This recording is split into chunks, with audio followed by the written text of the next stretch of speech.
Om Shri Guru Pyo Namaha Harihi Om Sadashiva Samarambham Shankaracharya Madhyamam Asmadacharya Paryantam Vande Guru Paramparam Shri Jagan Mataram Devim Stitadi Padmakasanam Hridaya Sagaratitam Gomatim Pranatosmyaham.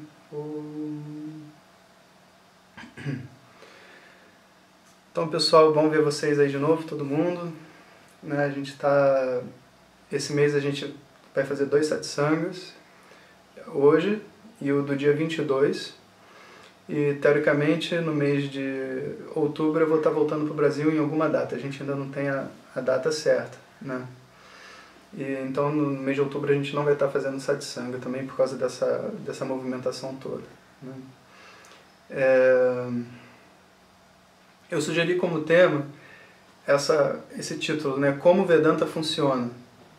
E teria muitas coisas que a gente poderia dizer em cima desse mesmo título, né? A gente poderia falar sobre como que vem funcionando, quais os obstáculos que poderiam existir para uma pessoa que está estudando, a gente até já conversou sobre isso uma vez, né? Conversar sobre o que é Vedanta, porque se você entender o que é Vedanta, você vai entender como o Vedanta funciona. Mas a verdade é que a gente tem sempre, todo conhecimento, ele começa sempre com uma visão geral sobre um assunto. Não tem ninguém que vai entrar em física quântica entendendo o que é física quântica, né? O processo de entendimento vai ocorrendo ao longo da jornada que a pessoa traça dentro de qualquer conhecimento. E Vedanta não é diferente disso, nem qualquer outra disciplina associada aos Vedas, como o Ayurveda, o Tantra, rituais, tudo mais que se possa fazer, né? Então você tem uma visão geral, e uma vez que você se sincroniza com a visão geral, você vai avançando no seu estudo, né?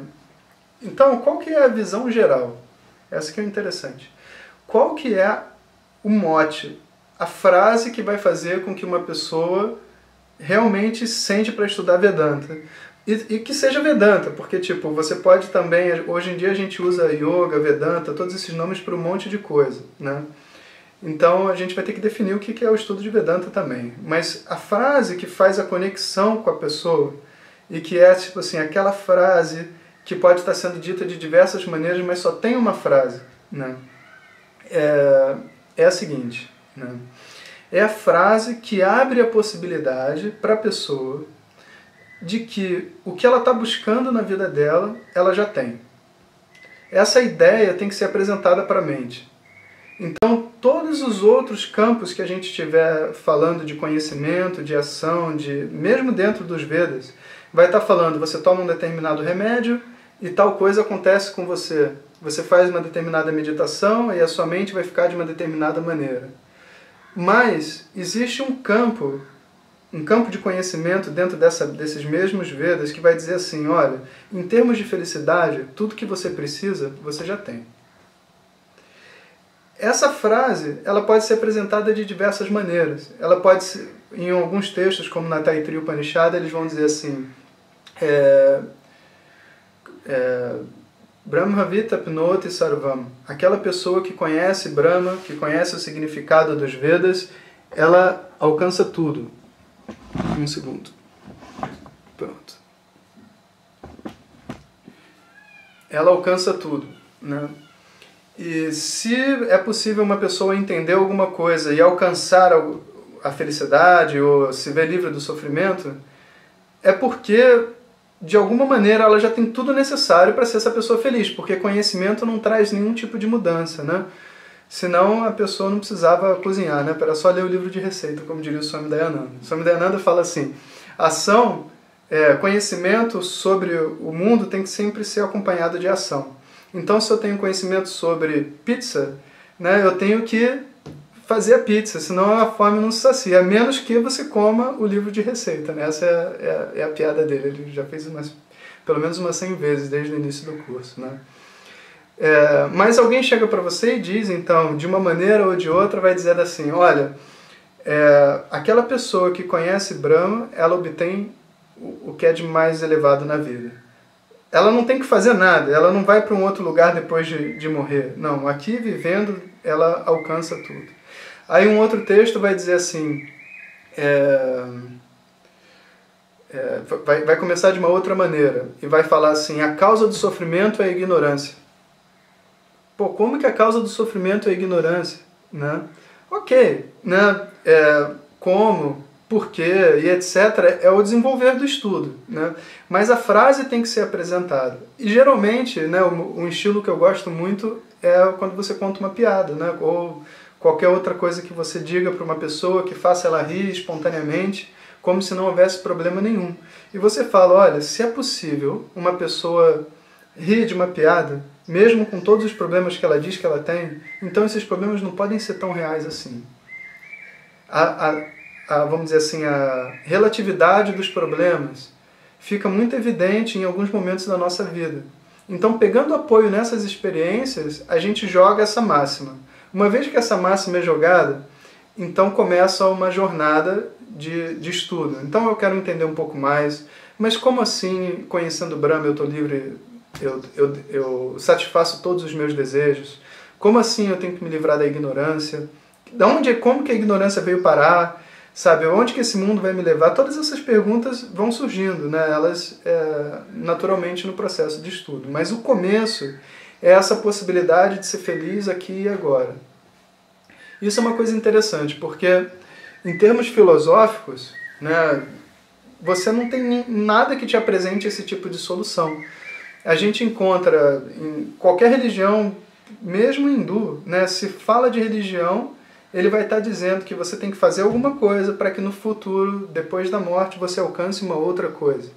Ou você tem que, tipo, um approach mais budista ou semelhante, você tem que fazer não sei quantas milhões de meditações para que você possa, então, atingir alguma determinada coisa. Né? Mas Vedanta não vai dizer assim, Vedanta vai dizer, olha, qualquer piada você ri. Né? Se nessa piada ela faz alguma coisa com a sua mente que é capaz de você ficar bem com você mesmo, então você tem que examinar a realidade dos seus problemas e não tentar resolvê-los com as mudanças das coisas que estão em volta da gente. Então, essa é a entrada de Vedanta. Né? Quando essa máxima entra na cabeça de uma forma ou de outra, a pessoa desenvolve uma curiosidade em estudar mais. E é uma curiosidade progressiva. Ninguém se joga, porque se jogar tem alguma coisa errada também. Sabe? Porque esse caminho de entender sobre si mesmo é um caminho de questionamento, é um caminho de crítica, não é um caminho de aceitação pura e simples. Né? Você não tem que aceitar nada. Então, toda vez que existe esse tipo de atitude, onde eu não entendi, mas eu acredito em você, isso não funciona, isso não serve para Vedanta. Né? A pessoa ela vai desenvolvendo uma confiança, e essa confiança é desenvolvida baseada no estudo, na clareza do próprio conhecimento que vai ocorrendo para o estudante. Né? Então, a primeira coisa é essa. Existe a possibilidade do meu problema ser cognitivo. Um problema que não tem como base, né, uma mudança, não tem como base algo real. E o que é um problema cognitivo? É quando você, por exemplo, você pensava uma coisa, mas quando você vê, era uma outra que estava acontecendo. Né? Então você sofreu, você teve que tomar diversas ações, passou diversas coisas na sua vida, mas no final das contas você entendeu que a coisa era uma outra completamente diferente. A ignorância tem esse poder. Né? A ignorância, sem mudar nada, ela é capaz de fazer a gente agir, colocar a gente numa viagem, né? e ficar circulando por aí. Então esse é o Vedanta. O coração de Vedanta é o entendimento que o meu problema pode ser cognitivo. Essa é a entrada. Né? Quando essa página é virada, então, começa uma segunda parte do processo, que é, ok, eu vou analisar, então, o que o professor está dizendo, como que eu vou resolver esse problema cognitivo e etc. Né? E aí, existem, dentro da própria comunidade de Vedanta, existem diversas formas como o estudo acontece e propostas. Né? eu diria, né, depois de pensar, e aqui no curso a gente fica discutindo muito sobre isso, né, porque na verdade as pessoas que chegam nesse curso passaram por outros professores. Então o Swami Dayananda ele tem que lidar com todas as maneiras como as pessoas chegam até aqui, né. Mas basicamente a gente tem alguns grupos de problemas quando a gente vai estudar pelo não entendimento do que é Vedanta, né. Primeiro vamos discutir o que é Vedanta em si, né, na sua base. É assim, para tudo nesse mundo existe um meio de conhecimento associado. Sem um meio de conhecimento não é possível eu conhecer o mundo, eu transacionar com o mundo, não é possível. Né? Então, eu tenho os meus olhos, eu vejo cores e formas. Eu tenho meu ouvido, eu escuto. Com a pele eu tenho as minhas sensações, e tenho sensações mentais, eu tenho emoções, eu tenho diversas coisas. Mas sem um canal, eu não tenho como adquirir informação do mundo. Não é possível. Então, todo o meu instrumento como ser humano está voltado para fora. Todos os meus 5 sentidos estão voltados para fora. Todos os meus pensamentos são voltados para objetos e coisas e sentimentos do mundo, que são aquilo que eu considero o meu mundo. A pergunta é, ok, tudo isso está voltado para fora, mas quem é aquele que vê? Quem é aquele que está por detrás dos órgãos dos sentidos, por detrás da mente, observando os pensamentos? Ah, mas eu não sou minha mente? Não, vê só. A gente não está entrando aqui na discussão minuciosa ainda do que sou eu, o que não sou eu. É uma discussão bem simples. Se eu vejo um objeto, seja ele o que for, uma emoção, uma luz, uma forma, um som, esse objeto tem que ser diferente de mim, só pelo fato de eu ter a experiência. Eu não estou julgando se a experiência é mundana, material, transcendental, mas existe experiência, eu tenho que ser diferente daquilo que eu estou experimentando. Qual o instrumento que eu tenho para poder avaliar quem está por detrás do meio de conhecimento? A gente não tem, essa é a verdade. Então, uma vez que eu não tenho como descobrir quem está por detrás do meio de conhecimento, não existe um meio de conhecimento que revele o sujeito. Todo meio de conhecimento está me revelando objetos. Eu tenho, então, um problema nessa história, que é tipo, como que eu faço para conhecer a mim mesmo? Se eu disser que eu sou esse corpo, tudo bem, eu me conheço. Eu posso fazer muitos tratamentos terapêuticos, etc., de conhecer minhas emoções, os meus traumas do passado. Mas quem é a pessoa que teve o trauma?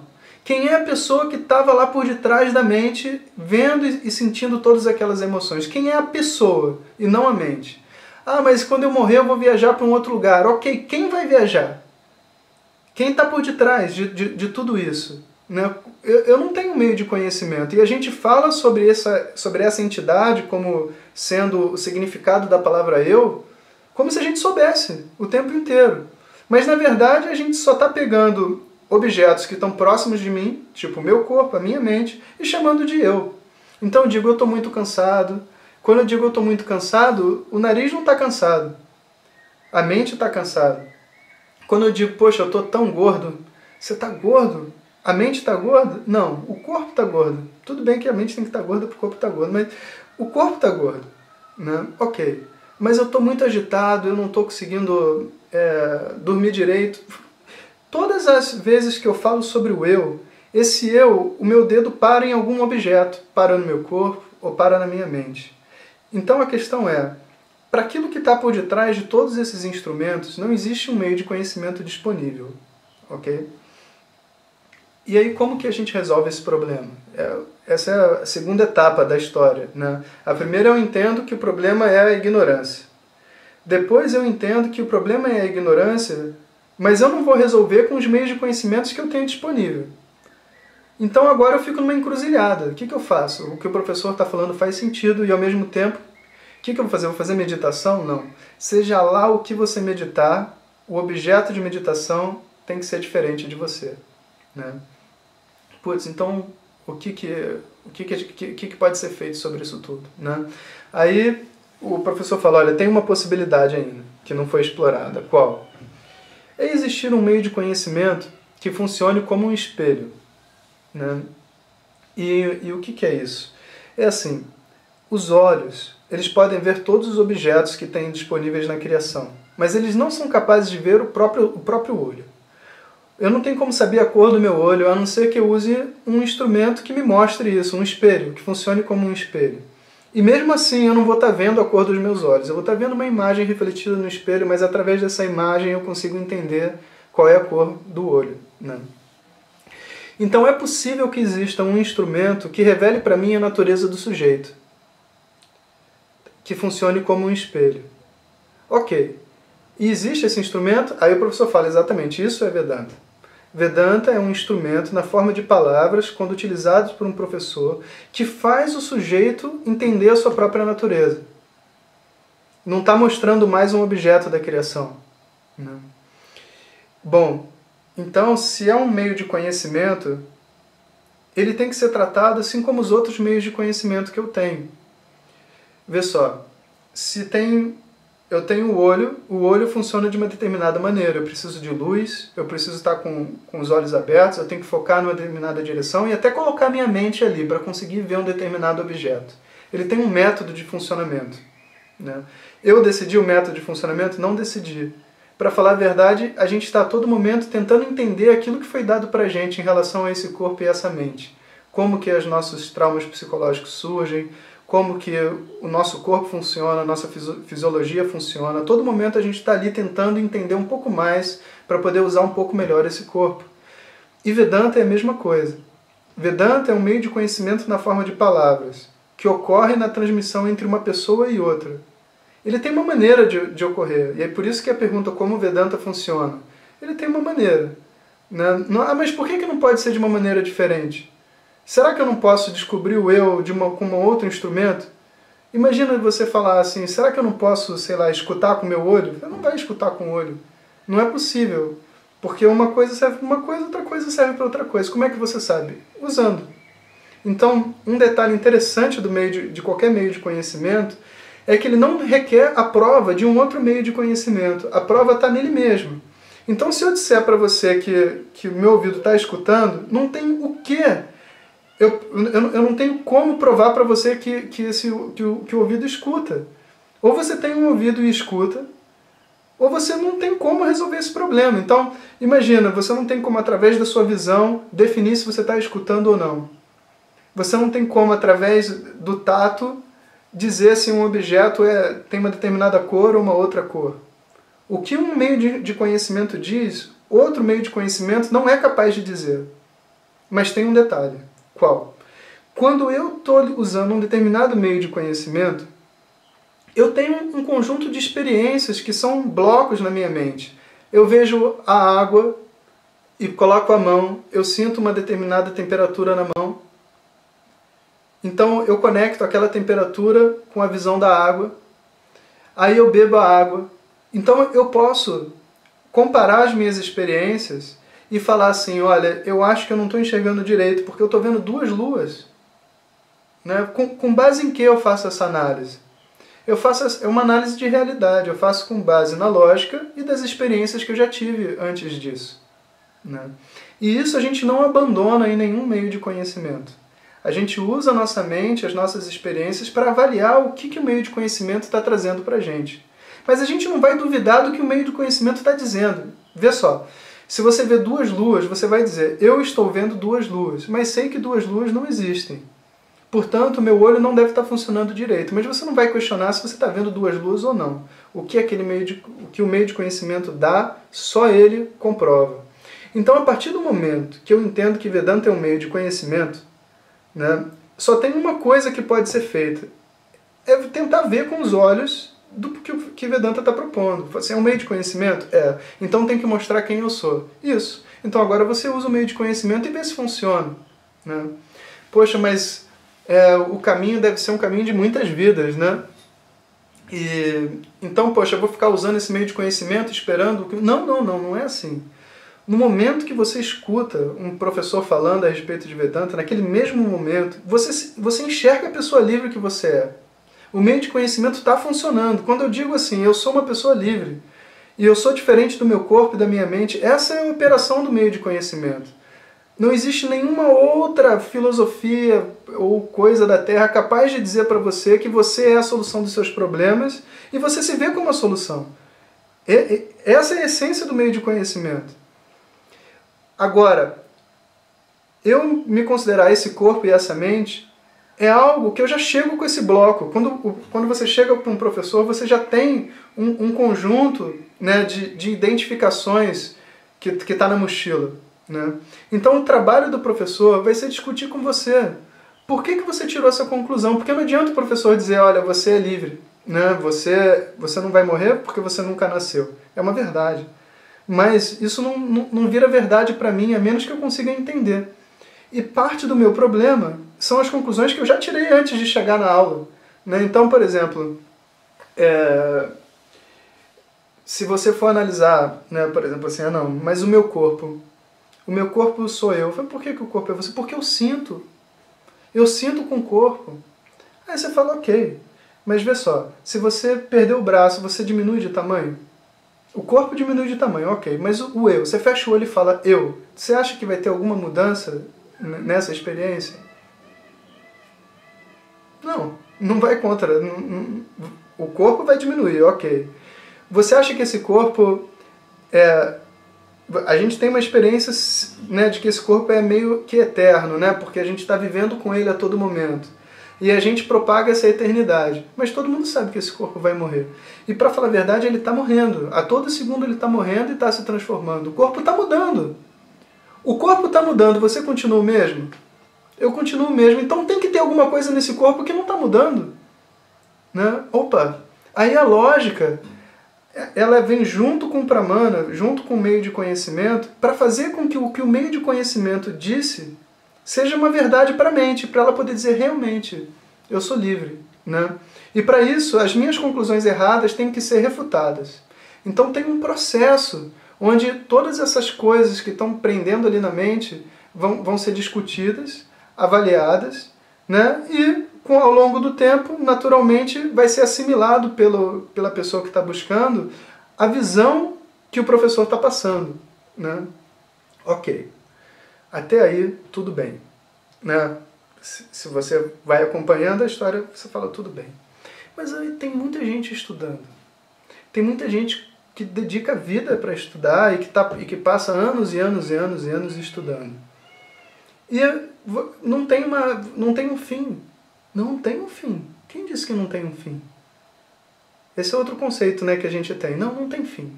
Porque eu não vi ninguém terminando. Mas como que você sabe o que as outras pessoas pensam e sentem? Né? Como que eu posso definir quem tem o conhecimento, quem não tem o conhecimento? Uma verdade sobre essa coisa de quem tem conhecimento, quem não tem conhecimento é assim. Se alguém disser, fulano de tal não entendeu, se o fulano de tal entendeu ou não, a gente não vai ter como saber, mas com certeza a pessoa que disse não entendeu. Porque a mensagem, o core da mensagem, é que não existe diferença nem entre indivíduos, é uma pessoa só em todo o universo. Então essa discussão de quem entendeu, quem não entendeu, mas não, fulano tal tem o conhecimento, aquele mestre tinha um conhecimento, mas ele não tinha porque ele fumava. Imagina, eu estou dizendo que eu não sou meu corpo, que eu não sou minha mente. Todas essas discussões são obstáculos que estão ali, né, dentro desse caminho. Algumas coisas podem até ser verdades, a gente não vai entrar nesse mérito. Mas a verdade é que isso, saber quem entendeu, quem não entendeu, não me aproxima. Então por que a gente faz esse tipo de obstáculo? Por que a mente tem tanto esse desejo de ficar entrando nessas discussões e falando, fulano de tal, não sei o quê, você vê quanto meditação ele faz, etc. Né? Bom, existem vários problemas, mas são problemas de cunho psicológico e emocional, basicamente. Que quando por exemplo, eu entro na presença de um professor e eu acho que ele é o cara, né? Eu me sinto primeiro uma vítima, depois eu tento ganhar a atenção dele. Aí uma vez que eu ganho a atenção dele e ele diga para mim que, olha, você é uma pessoa muito legal, você é um bom aluno, aí eu me sinto bem, porque ele é o cara e na opinião dele eu me sinto bem. Olha o Sansara. Esse Sansara, essa discussão, entende? Que é o que a gente mais vê, né, dentro da espiritualidade, é um dos grandes obstáculos, né, para essa história, porque a gente tem que ter aquela mente bem objetiva se a gente quiser entender a verdade sobre nós mesmos. Né? E todo esse trabalho emocional faz parte do processo. E é por isso que esse meio de conhecimento também é chamado de yoga. Porque a questão não é onde está o conhecimento. O Vedanta só diz, esse conhecimento está no final dos Vedas. Mas quando a gente usa a palavra yoga, a gente está se referindo a um estilo de vida. Um estilo de vida que leva a pessoa a resolver os seus problemas emocionais e tirar esses obstáculos da mente. Entende? Então, por exemplo, um dos professores que mais me ajudou assim no início, né, ele usava uma técnica que se chamava a caixa de Ganesha. Como é que é a caixa de Ganesha? É assim, imagina como a nossa vida é ingrata. Se a gente, por exemplo, tem o nosso dia determinado pelo o caixa da padaria. Como assim? Imagina, você chega no caixa da padaria e ele fala pra gente assim, olha, tá aqui seu pão, seu idiota. Você fala, o que é isso? Como que alguém fala assim comigo? Como é que pode? Né? Você dá um salto, né? Você fala, cara, que é isso que está acontecendo aqui? Né? Aí outro dia ele fala assim, não, hoje eu vou dar para ele um bom dia. Olha, meu querido, tá aqui o seu pãozinho, né? Faça bom uso, que bom ver você aqui, volte sempre. Aí você fala, hoje eu estou muito bem. Nossa vida é assim, né? A gente vai caminhando e dependendo do que acontece, é como se as pessoas tivessem um controle remoto, né? Para definir se a gente vai ter um bom dia ou um dia ruim, né? Dependendo do que eles falam, dão um elogio ou não um elogio. Pô, mas por que isso? É só porque a gente tem uma autoestima tão baixa que a opinião do cara da padaria é muito importante, mas a gente não tem como sair disso logo no início do processo, né? Então existe uma técnica chamada a caixa de Ganesha. A caixa de Ganesha é assim. Você faz a pergunta, o que te incomoda? Né? Então, ele falou, aqui está o seu pão, seu idiota. O que me incomoda é o padeiro. Eu não gosto desse cara, ele não sei por que ele fala desse jeito. Não. Peraí. O que te incomoda?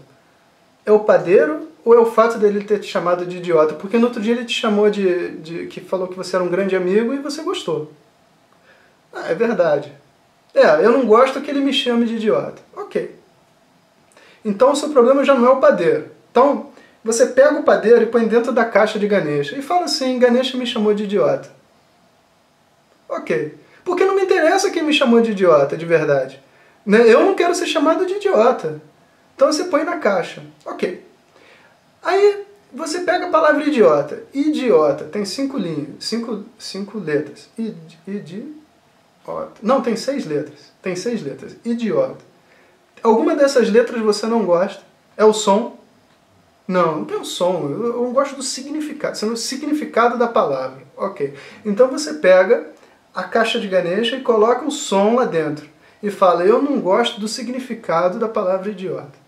Mas por que você não gosta do significado da palavra idiota? Não, eu não gosto do significado da palavra idiota quando ele se refere a mim. Mas, vê só, qual é o problema da conexão entre a palavra idiota e a palavra eu? Não, eu não gosto, eu não quero ser idiota.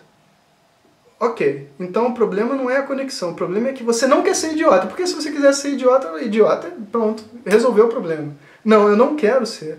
Ok, você não é, você é. Dúvida, né? Essa dúvida é por causa da ignorância. A ignorância está presente, eu não sei quem eu sou. Eu estou andando no mundo sem saber quem eu sou. As pessoas falam meus parabéns, bom dia, aí você fica feliz, porque, logicamente, eu não sei quem eu sou, tudo isso é uma reação em cadeia, entende? Então, quando eu pego e coloco um exercício simples como esse, né, eu tenho uma oportunidade de lidar com as minhas emoções, de trabalhar certos aspectos da minha personalidade, etc. Né? E isso tudo é um grande pacote, para falar a verdade. Não é uma técnica específica. E uma técnica específica não faz a liga, né, que vai fazer Vedanta funcionar. Esse pacote todo é chamado de yoga. Yoga tem exercício físico? Tem, claro que tem, porque a gente tem um corpo físico, tem que ter exercício físico. Tem respiração, tem exercício de respiração. Tem meditação, tem meditação. Tudo isso é chamado de uma forma ampla dentro dos Vedas de Yoga. E na maioria dos casos não se refere à prática de postura nenhuma. Né? Só o estilo de vida que permite que a pessoa faça essa jornada espiritual e cruze essas dificuldades todas. Né? Bom, mas a verdade é assim, é que quando a pessoa entra, a camada de ignorância é muito grande. É muito legal essa explicação, porque a gente sempre se sente uma sensação esquisita, né? A camada de ignorância é muito grande. Mas como assim a camada? A camada de ignorância é tão grande que você não tem como determinar qual é a própria disciplina que você tem que fazer, qual é o exercício que você tem que fazer em cada momento. Se eu perguntar assim agora, ok, você quer estar estudando Vedanta há 10 anos? Tô. O que você não sabe? Não sei. Então como é que você vai querer determinar o processo de estudo e todo o resto que está acontecendo? Não, agora eu quero fazer tal meditação. O que você quer, tudo bem, mas será que é o que você precisa? Não sei. E por causa desse grande não sei, os Vedas, eles sempre vêm acompanhados de um professor, porque o professor passou pelo processo.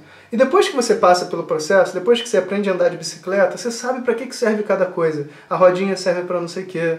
Aí, né, você põe um pouco de um lado, um pouco do outro. Aí você vai entendendo. A verdade é que nem o professor sabe. O professor só passou pelo processo, ele só repete o que ele fez, como qualquer outra disciplina.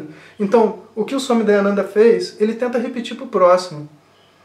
E vendo, né, como que a coisa está andando, ele ajeita um pouquinho para cá, ajeita um pouquinho para lá. Né? A verdade é que um meio de conhecimento não está na mão de ninguém. Ninguém pode dizer para você como o Vedanta funciona. Como é que o seu olho vê? Você não sabe. Mas você sabe as condições necessárias para o olho funcionar. Então existe um conjunto de condições onde Vedanta funciona. Eu tenho essa é a minha experiência, né? Eu falo assim, ok, o que eu não sei? Eu não sei o que eu não sei. Então por que você está querendo fazer tal meditação? Não sei, mas eu quero. Ah, tá, mas não é assim que o meio de conhecimento funciona. Se você pega os olhos, né? Tem uma maneira de funcionar, tem um conjunto de elementos. Nem o professor sabe como que funciona.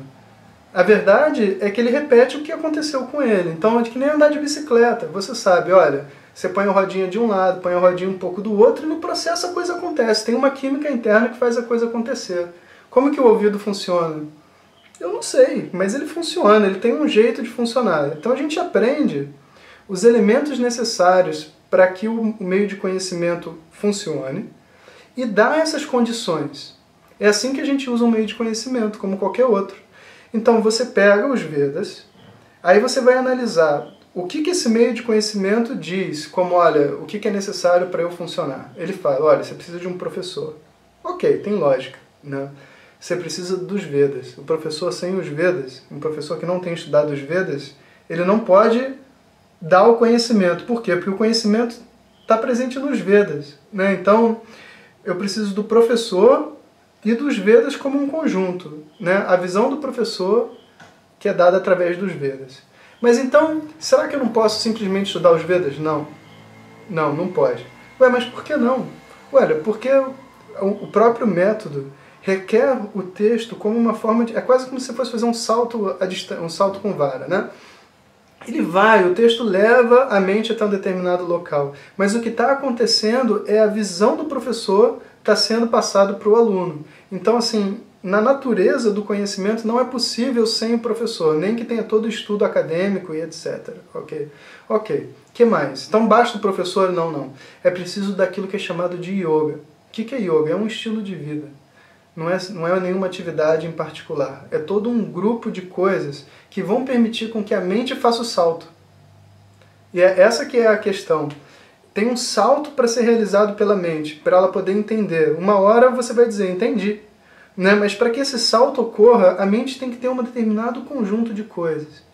E o que são esse conjunto de coisas? É o que a gente chama de uma vida de yoga de uma maneira ampla, que vai envolver uma vida de não violência consigo mesmo, não violência com o outro, cultivar os valores universais e etc. Meditação, né? Porque a meditação vai dar um espaço interno para a mente, para que ela possa ser mais objetiva nos problemas da vida. Né? Trabalho é uma vida de yoga também. Não existe yoga que não contribua. Né? O trabalho é uma coisa muito importante nessa química, né? Porque a gente vê até mesmo aqui no curso, quem nunca trabalhou e fez esse curso, e quem já trabalhou e fez o curso, é outra visão completamente diferente, porque quando você trabalha, você se livra de certas coisas que estão presas ali dentro de você. né? Então, ok, mas é porque o curso aqui de 3 anos, né, não é uma resposta, pode ser um início, um fim, um meio, pode ser tudo isso, né? A gente não está avaliando isso. Mas a gente vê a diferença. Esquece o curso, em quem está estudando, né? A maturidade. A maturidade de vida também, quando a pessoa é mais velha, ela já tem mais mais tempo de experiência mesmo. Não necessariamente a pessoa é mais madura, mas tem mais chance, né? Ela tem mais tempo de vida, né? Bom, então a vida de yoga vamos dizer assim, são as condições para a mente do estudante para poder realizar o salto, que é realizado com o professor e os Vedas ao mesmo tempo, nesse estudo chamado de Vedanta, né? O que mais que falta? Olha, só tem um detalhe que eu acho que é importante a gente falar a respeito de todo esse processo, por causa da maneira como a gente estuda e que às vezes a gente esquece isso, né? É uma coisa chamada Upavasana, e também chamado é um dos significados da palavra Upanishad, né? Upavasana é o nome de uma condição, né? É uma condição onde existe a proximidade, você mora em proximidade. Vas é de morar, né? Upavas é quando você mora junto, né? Então a convivência, o morar junto, não só com o professor, mas com outros alunos. Mas por que isso é tão importante? Porque, enfim, eu posso citar vários... na verdade, assim, não é porque é importante, né? Eu posso citar vários exemplos onde isso é importante. Essa é a maneira como o meio de conhecimento funciona. É necessário que haja convivência. Mas, basicamente, é muito fácil a gente se enganar, mas quando a gente está com espelhos a todo momento e outras pessoas, outros amigos que estão na mesma busca, o rigor, né, e a nossa capacidade de avaliação aumenta muito, né? Então, natural que seja desejável esse tal de Upavasana ou de Upanishad, né? E é por isso que tem tantos nomes esse estudo, porque você precisa de vários nomes para poder se referir a tudo que esse estudo representa, né? Então ele vai se chamar Upanishad porque você tem que morar junto com o professor. E Upanishad também significa aquilo que destrói a ignorância. Ele se chama de Atma Gnana, o conhecimento do eu, porque esse é o assunto. Ele se chama de Vedanta. Ele se chama de Vedanta porque está no fim dos Vedas, só isso, né? Não tem Vedanta, só significa aquilo que está no fim dos Vedas. E quando você fala Vedas, então tem uma tradição, então tem meditação, então tem Japamala, tem tudo mais que se possa. E ele é chamado de Yoga, porque você tem que estar inteiro, né? A união entre o indivíduo e o todo, que todo mundo fala, não é uma união real, é uma união cognitiva, né? Eu nunca estou separado do todo, não tem como um indivíduo estar separado do todo. Então a união entre o indivíduo e o todo não ocorre fisicamente, nem mentalmente, nem em nenhuma esfera. É uma mudança cognitiva. Eu sempre fui um com o todo e sempre serei. Essa é uma descoberta que tem para ser realizada. Mas a mente precisa de uma certa integridade, né? Uma integridade emocional, uma integridade em diversos aspectos, energético, né? Tem muita gente que você conversa, a pessoa até emocionalmente é inteira, mas energeticamente ela não é. A mente ela tem tipo um desvio de velocidade. Às vezes está rápido, às vezes está devagar. E pela experiência você sabe, olha, a mente com todo a mente destruída desse jeito, né, toda despedaçada, ela não consegue fazer o salto. Então, mas por que não consegue? Porque essa é a experiência. Pode ser que alguém consiga, ótimo, a gente tenta, mas essa é a forma como o meio de conhecimento funciona, né? Então, vamos ver o que a gente viu até agora. Que Vedanta começa com a visão de que, olha, o que eu preciso não é nenhuma alteração no mundo em volta de mim, mas é me livrar da ignorância a respeito de mim mesmo. Eu já tenho tudo necessário para ser feliz. Começa assim. Aí, progressivamente, a confiança cresce, com a análise crítica do que o professor está dizendo. Realmente, toda filosofia, toda religião diz para mim que eu vou ser alguém no futuro. Mas eu sou capaz de rir de uma piada agora. Faz sentido. Se eu sou capaz de rir agora, então o que realmente tem que mudar? O que essa piada é capaz de fazer com a minha mente que faz com que eu me sinta bem? O questionamento começa a aumentar cada vez mais. Aí chega uma hora que eu falo assim, caramba, realmente eu não sei quem eu sou. Por isso que eu sou tão vulnerável. É por isso. Se eu soubesse quem eu sou, se eu soubesse a qualidade do meu trabalho, a opinião da outra pessoa a respeito do meu trabalho não ia ser tão importante. A opinião do mundo a respeito de mim é tão importante porque eu mesmo não domino uma visão sobre mim mesmo que me satisfaça. Ela está cheia de dúvidas, cheia de buracos. Ok. Aí, próximo passo. Tudo bem, quero eliminar essa ignorância. Posso eliminar sozinho? Não, não dá, porque eu sou o ignorante. Isso é até uma discussão daquela meditação, quem sou eu? Né? Meditação não é meio de conhecimento, e as pessoas não entendem isso. Porque os Vedas são recebidos em meditação, as pessoas dizem, então por que eu não posso fazer meditação e receber os Vedas? Você pode, faz e recebe os Vedas, mas depois você vai ter que sentar com o professor para ele te explicar. Porque a meditação pode te dar um insight, mas o entendimento não surge na meditação, o conhecimento não surge na meditação. Como não? Ué, não pode, olha só, imagina que eu diga para você assim, que eu fiz uma meditação aqui e eu estou dizendo para você o que vai acontecer daqui a 15 dias. Né? Você pode acreditar em mim, pode até tomar como verdade, mas você vai dizer que isso é um conhecimento? Pensa bem. Se eu disser assim, olha, eu não sei qual é a equação do segundo grau, né? Eu estudei, não consegui entender, não sei o que, aí eu meditei aqui, descobri a equação do segundo grau, a fórmula de Einstein e tudo mais. Você vai aceitar isso? Eu não aceito. Se alguém falar para mim que meditou e tirou a fórmula da relatividade, eu sei que é mentira, porque essa não é a minha experiência comigo mesmo. Então como que eu posso admitir que uma outra pessoa possa meditar e ter um resultado que eu mesmo não obtenho? É como dizer, o meu ouvido escuta, mas o ouvido da outra pessoa faz uma coisa diferente? Não é possível. Entende? Então, meditação dá insight, mas não é meio de conhecimento. Mesmo se eu meditar e tiver um insight, eu tenho que depois entender o meu insight. O entendimento ocorre com um outro processo mental. Um processo mental como esse que a gente tem agora, que a gente tem uma discussão, que a gente esclarece dúvidas. Né? Então, mesmo se eu receber os Vedas em meditação, depois eu vou ter que sentar com o professor para entender. Então, ok, eu não posso usar sozinho. Eu preciso de um professor, eu preciso dos Vedas. Ok. O que mais? Bom, o meio de conhecimento, ele tem muitos obstáculos, porque, vê só, não tem quem chegue em estudar Vedanta que não tenha passado por outro caminho espiritual. E para a gente entrar num caminho espiritual, a gente já tem que abandonar os nossos conceitos de mundo, os nossos desejos, etc.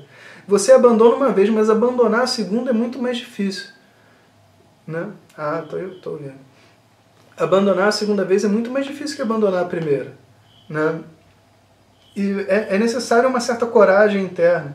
Tem muita gente que vai chegar, e fazem mesmo, né? Por exemplo, que chega e diz assim, olha, você consegue, Jonas, porque você, cara, você é uma pessoa que nasceu desse jeito, isso é um grande obstáculo. Eu não sou nenhuma pessoa especial, porque se eu for especial e conseguir porque eu sou especial, significa que você nunca vai conseguir porque você não é especial. Entende? Então existe uma barreira que a gente mesmo cria na nossa mente em relação a todo o universo para provar que eu não sou capaz e que eu não consigo e tudo mais. Isso é só um pequeno problema, entende? E aí eu tenho que vencer essa barreira, eu tenho que ganhar esse balão, essa força interna, né? E ser capaz de dizer assim, ah não, Buda disse que depois de 1000 encarnações você vai conseguir. Eu falo, não, eu vou conseguir nessa, né? Não importa se eu vou conseguir ou se eu não vou conseguir, mas aquela minha determinação de que eu sou capaz, de que eu posso, de que eu vou em frente, é necessário. Como que eu construo isso? Porque, né, isso é só um detalhe de uma coisa imensa. Cada um tem um problema diferente, eu não tenho como abraçar todas as técnicas e escolher qual que é o meu problema, não tenho. Então existe uma tradição, um estilo de vida que dá conta de todas essas variáveis, que é chamado de yoga. Né? E nesse estilo de vida ocorre, vamos dizer assim, o churning, né, que eles falam em inglês, né? Churning é quando você vai fazer manteiga, que você, né, bate a manteiga, aí bate o leite vira manteiga. Né? Esse churning ocorre devido à vida de yoga. E qual que é o meio? Né? É o upavasanam, é a convivência. É na convivência que as coisas vão realmente sair. E pode ter certeza, seu professor só é seu professor quando as suas emoções começam a se projetar nele. E aí você vai ver um outro lado dele, porque ele passou pela mesma coisa. Então alguém projeta alguma coisa nele, ele é capaz de absorver, porque ele não tem um problema de ser chamado de qualquer outra coisa, né? Ele passou por isso, então quando a coisa chega nele, você observa uma forma de viver o mundo, que não pode ser dado por nenhuma aula nem de Vedanta, né? Você tem que conviver com a outra pessoa para que você possa entender como que ela é. Isso é chamado de Upanishad. Então, vê só, Vedanta é um sinônimo para a palavra Upanishad, que é um sinônimo para a palavra Yoga, que é um sinônimo para a palavra Moksha, que é um sinônimo para a palavra Nirvana, que é um sinônimo para tudo isso. É um grande bloco, né? Que até vamos dizer assim, a análise de Tantra, de Ayurveda, de meditação, está tudo incluso nessa tradição, é uma tradição única. Né? Se você pode perguntar para o Eric que ele está presente. Se você for lá estudar Ayurveda, o tratamento começa com Om. Né? Se você for estudar Tantra, os mantras estão em sânscrito. E não tem nenhum ritual védico que possa ser feito sem o Tantra. Entende? É tudo uma coisa só. É um grande meio de conhecimento sobre diversos assuntos. Né? E o meio de conhecimento tem uma forma de ser usado. Essa é a grande mensagem. Né? Como o Vedanta funciona? Vedanta é um meio de conhecimento. Então, eu tenho que entender quais as condições necessárias para que esse meio de conhecimento funcione e dar essas condições para mim. Aí pronto, é só uma questão de tempo. Eu não tenho que fazer nada, né? Só me expor ao meio de conhecimento. Então, e é por isso que a gente frisa tanto essa coisa de isso é um estudo tradicional, isso porque o tradicional é onde está a mágica. Né? A mágica não está simplesmente na fala. É todo o ambiente necessário faz a mágica acontecer, né? Faz a química necessária para que a mágica aconteça. Né? A todo momento, quando a gente conversa com pessoas que estavam estudando muito tempo, ensinando, como a Glória, o Swami Dayananda e etc., eles têm uma visão completamente diferente do ensino, do todo. O Swami Dayananda, por exemplo, diz que o melhor professor que ele teve nunca terminou um texto. Olha isso. Ele dava o texto, quando chegava no meio, ele dava mais 20 aulas sem texto, só na mente dele, porque a mente dele já tinha chegado lá na visão e estava só falando sobre aquilo, entende? Já vai ter outras pessoas que vão dizer assim, olha, o que eu mais aprendi com o Swami Dayananda não foi na aula, foi vendo ele interagindo com as outras pessoas, né? E, por exemplo, quando eu penso, né, na Glória e nas aulas que eu tive com ela, né, se não fosse por ela, eu não ia conseguir ver diversos problemas que eu tenho dentro da minha própria mente, porque é necessário uma pessoa de fora, uma pessoa que você confie para que te diga certas coisas e que você possa né, se enxergar com um outro ângulo, um ângulo que nem você tem. Né? Eu me julgo uma pessoa limitada e chego para o professor falando, eu sou limitado, quero ser completo. O professor me vê como uma pessoa completa, pedindo para ser completo, olha a diferença. Então, no final das contas, sabe, para entrar nesse meio de conhecimento, para fazer com que essa coisa funcione, não é fácil, porque a minha tendência é ser uma pessoa dependente. Eu quero mais uma pessoa que lidere a minha vida, que me leve para frente, e não sei o quê, porque eu preciso de salvação. Mas você não precisa de salvação. E esse é o desafio, porque o professor, se ele te tratar como um dependente, ele não vai gerar uma pessoa livre. E quando ele me trata como uma pessoa livre, eu tenho uma grande frustração, porque eu não estou acostumado a ser tratado dessa maneira. Né? Eu não sou acostumado a ter valor por mim mesmo. Né? Então, quando um professor fala, parece que está errado. Sabe? Parece que a coisa não faz sentido. Né? Mas então é um processo. O Swami Dayananda costuma dizer, ele fala assim, não é fácil ser meu aluno. Essa é a frase dele, não é fácil ser meu aluno. Porque ele te trata como uma pessoa livre e independente. A todo momento. Ele não chega para você, ai, bom dia, como você tá, não sei o que, tal, barulho. Não, porque na visão dele você não precisa disso. Ele não vai fazer esse pep talk, ele vai tirar o pep talk. Na hora que ele tira esses agrados todos que a gente cria na sociedade, a mente perde a estribeira. E ele vai fazer a química, ele sabe até que ponto ele tem que ir, até que ponto ele vai bater nas suas costas e falar, muito bom, você está indo muito bem, etc. Né? E isso também faz parte do processo, né, de toda essa dinâmica. Né? Enfim, então esse foi o tema de hoje, como o Vedanta funciona. Espero ter ajudado aí vocês. Se vocês tiverem alguma pergunta, alguma dúvida, a gente ainda tem um tempinho. O nosso próximo encontro é no dia 22. Eu estou tentando marcar no dia 2 de novembro o encontrão do Satsanga no Rio, né? Bom, a primeira coisa é assim, o conceito de Tantra que a gente tem no Brasil é bem diferente do conceito de Tantra que se tem na Índia, de uma forma geral, né? Então, Tantra, Yena Sarvam Jagat Tarayati Iti Tantram. Aquilo que ajuda você a cruzar o Jagat, cruzar o mundo, é chamado de Tantra, né? Então, eu tenho diversas necessidades na minha vida. Necessidades de saúde, necessidades de trabalho, necessidades familiares e diversas outras necessidades. Os Vedas se apresentam como um meio de conhecimento para que eu possa obter essas coisas todas através de orações, rituais, etc. Essas técnicas todas juntas, de fazer esses rituais todas, é o que é chamado de Tantra. Então, o yoga, as posturas de yoga, né, são como se fosse um pedaço do Tantra sobre posturas, né? Mas, por exemplo, para qualquer ritual védico, os procedimentos dos rituais védicos são descritos nos textos tântricos, né? E essa é a definição da palavra Tantra. Então, o Tantra ele não é contraditório com os Vedas. Muito pelo contrário, as frases de Vedanta que são usadas para você fazer o ritual tântrico em muitos casos, são as mesmas que vão ser usadas pelo professor para ensinar o significado de Vedanta. É como se eles tivessem dourado a pílula.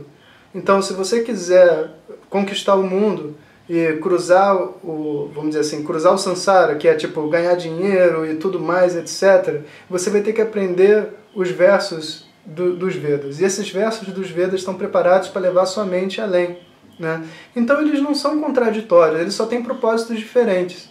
Né, eles não vão atrapalhar, um não vai atrapalhar o outro. Quando chegar o momento que, vamos dizer assim, o Tantra com seus rituais e meditações e etc., tiver ajudado a pessoa a cruzar as dificuldades que ela tem, naturalmente ela vai estudar o significado dos versos, que é o significado de Vedanta, né?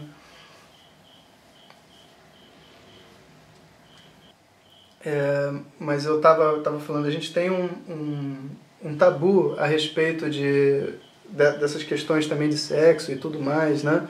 E não tem nada disso dentro da tradição. Não tem, assim, existe um tabu na sociedade indiana, porque a sociedade indiana, ela é, vamos dizer assim, é o Brasil há 100 anos atrás, a respeito de todos esses assuntos associados a sexo, a homem, mulher e etc. Eles são um pouco atrasados nesse sentido, né? De sociedade, de cultura, vamos dizer assim.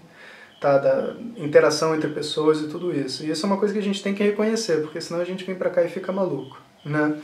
Mas do ponto de vista das escrituras, as escrituras não têm. Essa semana mesmo eu fui num lugar que tem um templo Pratini Mastaka, onde a deidade, a forma da deidade, ela está transando, né? É algo que a gente nunca imaginaria, são lugares raros aqui, né? Mas existem. Eles não têm essa mesma relação. Mas você pode ter certeza que todos os conceitos morais associados a sexo, a homem, mulher e etc., vão estar contidos dentro dos Vedas. Não vai ter nada que vai transgredir, porque tem muita gente que usa o nome do Tantra, por exemplo, para falar sobre liberdade sexual e etc., e coisas desse tipo, né? E nos Vedas não tem nada disso, né? Muito pelo contrário. Eu vou contar uma história do Tantra que ninguém sabe. Você sabe quem começou o Tantra do ponto de vista dessa questão sexual? Foi Kalidasa, né? Kalidasa foi um dos grandes poetas que tiveram, né? E ele tinha